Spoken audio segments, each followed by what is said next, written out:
तो दोस्तों हम इसका ये जो प्रश्न है इसमें थोड़ा से घूम रहे थे। अब देखिए लाइव जैसे ही क्लोज किया हमने ये हमको समझ में आ गया। गणित में होता है कई बार कोई क्वेश्चन एकदम सरल हो लेकिन आपको वो परेशान कर सकता है। विभाजन के एक प्रश्न में रवि ने गलती से 3 के स्थान पर 8 से भाग दे दिया और उत्तर 15 कम प्राप्त किया। मतलब कि 100 कोई संख्या है, इसमें 3 से भाग देना था लेकिन उस 100 में भाग दे दिया 8 का। जो उत्तर आया मान के चलिए 3 में 100 को भाग दिए तो y आना चाहिए, ठीक है। लेकिन चूंकि 8 से भाग दिया इसलिए जो उत्तर है y से 15 कम मिला। ये इसका कहने का मतलब है। दोनों ही स्थिति में ये क्या मिला आपको? पूर्णांक मिला। क्या मिला? पूर्णांक मिला, ठीक है ना।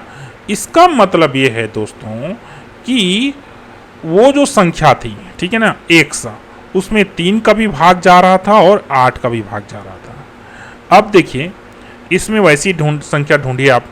24 में 3 और 8 का भाग जाएगा? हाँ जाएगा। 32 में जाएगा? तो नहीं जाएगा। देख लीजिए 3 का भाग इसमें नहीं जाएगा, तो 32 को बाहर निकालिए।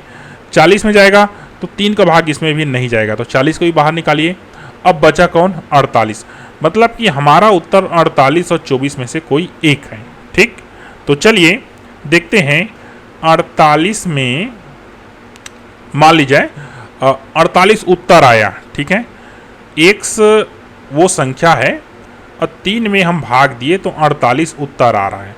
मतलब ये संख्या कितनी है बताओ? वह कौन सी संख्या है जिसमें 3 का भाग दोगे तो 48 आएगा? भाई 3 का गुणा कर दो। 3 8 24 की 4, 3 8 24 की 4 और 3 चौक 12 2 14, 144। तो हमारा जो मूल संख्या कितना था? 144। अब 144 में आप 8 का भाग दे दीजिए तो 8 एक कम 8 और 6 4 8 8 64, मतलब कि 18 आया, ठीक है। हमारा जो कंडीशन क्या कहता था कि 3 और 8 को भाग देने से, मतलब 3 के जगह 8 पर भाग देने से 15 कम, मतलब 15 का डिफरेंस होना चाहिए। 48 और 18 में कितने का डिफरेंस देख लीजिए? 48 माइनस 18, तो ये कितना का डिफरेंस है? 30 का डिफरेंस हो गया। मतलब ये उत्तर हमारा क्या हो गया? गलत हो गया। अब 24 की बारी ले लेते हैं, ठीक है ना। तो ले लीजिए, ये 3 से हमने भाग दिया किसी संख्या को और 24 उत्तर आया। मतलब कि वह संख्या कितनी थी? 24 या 72 रही होगी, ठीक है ना। तभी तो 3 दूनी 6, 3 चौक 12 आया, ठीक है ना। अब इसी 72 को हम 8 से भाग देते हैं, देख लीजिए, तो 8 निया 72, ठीक। कितना आया? 9। क्लियर? 9 और 24 के बीच डिफरेंस कितना है? 15 का। देखो ध्यान से, यही तो हमारा प्रश्न था, 15 कम आया बोल के, ठीक है ना। अर्थात वो संख्या कौन थी? 72 थी और जो सही उत्तर आना चाहिए वो कौन सा था? 24 का था, ठीक है। देख लीजिए 72 में अगर आप 8 का भाग दोगे तो 9 आ जाएगा।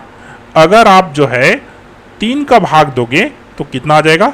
24 आ जाएगा। यही तो प्रश्न बोल रहा है, 24 आना चाहिए लेकिन उसको 8 से भाग कर दिया गया इसलिए 15 कम आ गया। तो 24 में आप 15 कम करोगे तो कितना आएगा? 9 आएगा। अर्थात सही उत्तर क्या है यहाँ पर? 24 है। ठीक दोस्तों, आपको ये गणित समझ में आया होगा तो नीचे कमेंट कीजिए। Thank you.